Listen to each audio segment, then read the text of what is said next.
Le secret de la vie chrétienne, c'est d'être enraciné et fondé dans l'amour.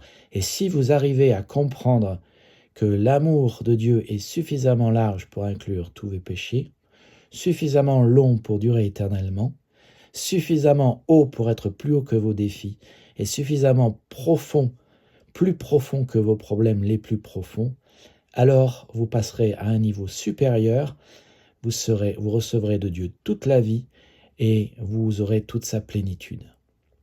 Nous avons parlé de l'amour de Dieu, nous avons vu pourquoi Dieu vous aime, nous avons vu comment Dieu vous aime, nous avons vu ce que cela veut dire, que Dieu vous aime, et ce que cela ne veut pas dire, mais qu'est-ce que ça change que Dieu vous aime? Eh bien, ça change tout. Éphésiens 3,19 dit que vous recevrez toute la vie de Dieu et qu'il habitera totalement en vous. Recevoir l'amour de Christ changera votre vie et cela vous donnera toute la vie. Avez-vous besoin de vie? Le texte parle que tu recevras toute la vie de Dieu. Mesures-tu la puissance de cette expression? Vous recevrez toute la vie de Dieu. Le Christ a reçu toute la vie de Dieu à la résurrection. Christ a dit à Nicodème que s'il croyait en lui, il recevra la vie éternelle, il naîtra de nouveau et rentrera dans le royaume. Tu auras tes péchés pardonnés, tu rentreras dans le royaume, tu auras une place au ciel, tu seras juste et tu auras la puissance de vivre une vie juste devant Dieu. Tu recevras toute la vie de Dieu et il habitera totalement en toi. La Louis II dit, vous serez remplis jusqu'à toute la plénitude de Dieu. Dieu est amour, Dieu est paix, Dieu est joie, Dieu est lumière, Dieu est fort, Dieu est sagesse, Dieu est intelligent, Dieu est tout, et tu peux avoir tout cela dans ta vie. Parce qu'en Christ, dans le Dieu de la Bible, habite toute la plénitude de la divinité, et vous avez tout pleinement en lui. Alors, voici ma question à toi maintenant. Ta vie est pleine de quoi? Plein de maladies?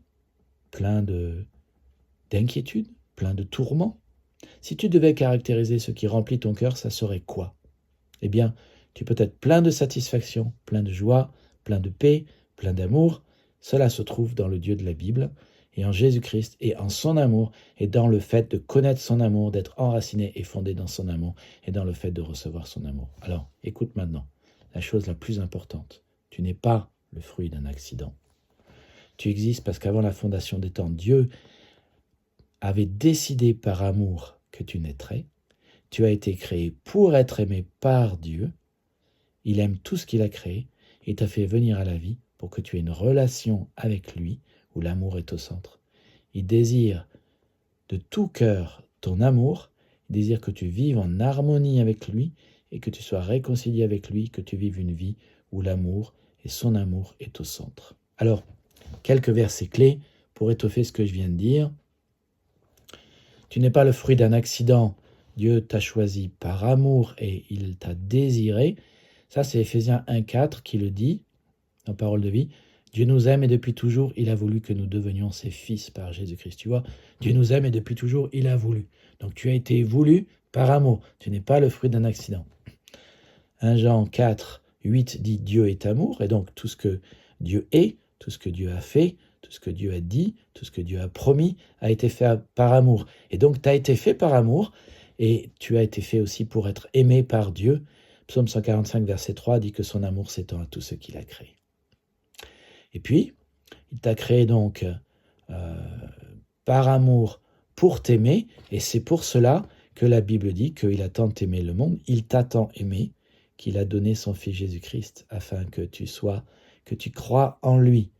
Et si tu crois en lui, que tu ne périsses pas, mais que tu aies la vie éternelle. Et je pense aussi à Colossiens 1,16 qui dit que Dieu a voulu ainsi, par le Christ, tout réconcilier avec lui-même. Il aimerait, du plus profond de son cœur, que tu sois réconcilié avec lui, que tu aies une relation avec lui. C'est la nature même de la vie éternelle. La vie éternelle, c'est de connaître Dieu et que tu puisses vivre en harmonie avec lui et en l'aimant en retour. Il le dit, il dit, oui, je désire l'amour. Osée 6,6. Dieu ne désire pas que tu aies une religion, Dieu désire que tu aies une relation avec lui.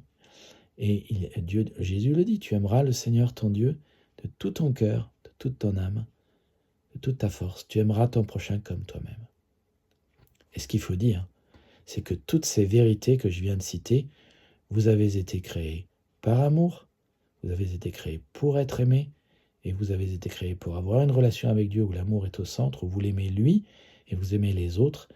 Ces 4 vérités vous disent d'où vous venez, pourquoi vous êtes là, ce que Dieu attend de vous, où vous allez, et surtout ce qui vaut la peine d'être poursuivi dans votre vie, d'aimer Dieu, d'aimer les autres, d'aimer notre prochain, d'aimer les frères et sœurs d'une église.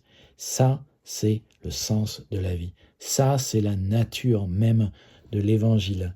Et la nature même de l'évangile, c'est que vous ne pouvez pas aller au ciel par vous-même, mais Jésus a tout payé à la croix par amour pour vous. Il a été la rançon, la victime, le sacrifice parfait qui fait que vous allez au ciel sur la base, non pas de vos mérites, mais sur la base des mérites du Christ. Les 4 vérités que je vous ai citées donnent vraiment un sens à la vie, et en substance, c'est finalement ce que Lamentation de Jérémie 3, 21, 22 dit, voilà ce que je veux repasser en mon cœur, ce qui me donnera de l'espérance, c'est que les bontés de l'Éternel ne sont pas épuisées, ses compassions ne sont pas à leur terme. Alors je vous dis à bientôt pour la prochaine vidéo.